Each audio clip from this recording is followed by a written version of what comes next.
Alam mo ba sa Spain ay kadalasang makikita ang mga mag-aani na may kanya-kanyang dala na malalaking hagdan sa tuwing mamimitas ng prutas.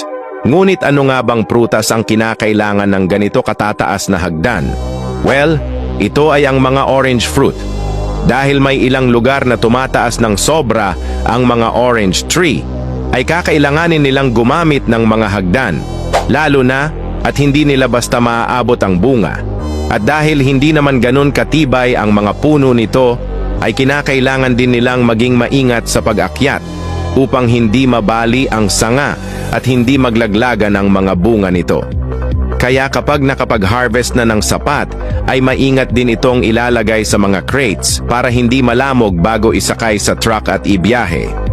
Siyempre hindi naman lahat ng orange ay kailangan ng hagdan, gaya nga ng naunang sinabi ko ay may ilang lugar na matataas ang mga puno ng orange kumpara sa average na laki.